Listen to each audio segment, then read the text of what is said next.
organization, an entity that has systematically oppressed our people. That's all Ethiopians for decades. Meanwhile, the facts about how and who started this atrocious war have only been reported by a handful of journalists, and the majority of our stories have been silenced with little or no mainstream media coverage. Ironically though, what has been pushed for the world to see, despite our loud cries, are the stories narrated by the TPLF, and I'm going to summarize some of this for you.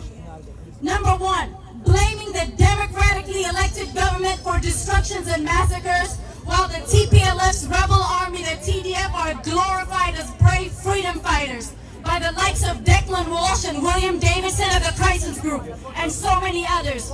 Blaming the Ethiopian armed forces as attacking Tigray, without mentioning the hundreds of soldiers at the Northern Command who protected the people of Tigray for decades, who were brutally massacred in their sleep.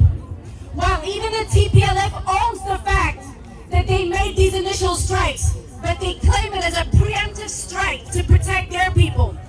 No one can explain how, if there was an attack launched on Tigray, how are these soldiers asleep when they were massacred in their sleep?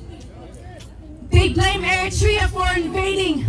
However, they don't mention that the missiles were thrown into Eritrea, into Asmara. How come? When all these horrific massacres have taken place, when in Maitadra, 1,500 souls were slaughtered by these evil forces.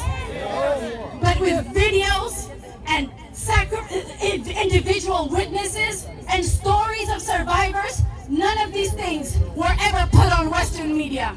Why? When a unilateral ceasefire was accepted by the government, and the TDF continued to advance and went into Amhara, into Afar, into Lalibela, into Gondar, killing, looting, robbing, raping. None of these stories are told by the Western media. Why? And all the while, the US government is pushing for sanctioning Ethiopia throughout this year, accusing our government for violations and war crimes. While TPLF activists were screaming Tigray genocide, what about the thousands of other Ethiopians murdered daily? What about the Afar people? What about the Amhara people? What about every single soul that is losing their lives out there, defending our own? But we can't forget the innocent Tigrayans that are still paying a price. They would have you feel and think as if the Ethiopian government is starving its people, but it's the TPLF that's starving our people. It's the TPLF that's blocking. It's the TPLF that stole the trucks and misaided them. And just recently, after so many evidences with UN sources revealing how much conspiracy there was inside, we were ignored again. And just a couple of weeks ago, a Zoom video shows how the Western diplomatic community sits down and conspires to install a transitional government. While we have an elected government, a democratically elected government that is ignored. Why? Thousands are rounded up, they say, in Addis, in concentration camps.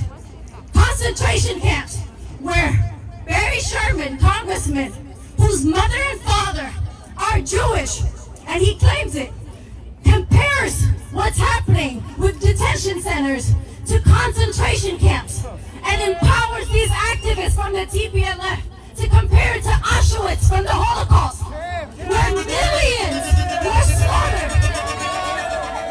But let me ask you this, if you're comparing this to Nazi Germany, was the Nazi Germany's army at the time, was he a Jewish man? No. Was a general? No. Because our Minister of Defense happens to be a Tigrayan man. No. Explain to me how. How? We have our problems, but the point is this, it's our problems to face. We said hands off, they didn't listen. So now we're saying no more. No more. No more of your ideas. No quality solutions to the problems that you've created to divide us, pitting brothers and sisters against each other, handing us weapons and peace deals while our kin are dying daily. No more labels, no more propagation of lies, no more fake news, no more dividing us, no more stealing our resources, no more landing of corporations on our bloody soil, and no more robbing our indigenous people in the name of your humanitarian aid. No more loans that roll into eternity, no more loans that shackle us as you claim the grace and charity and you suck our veins dry. No more military interventions.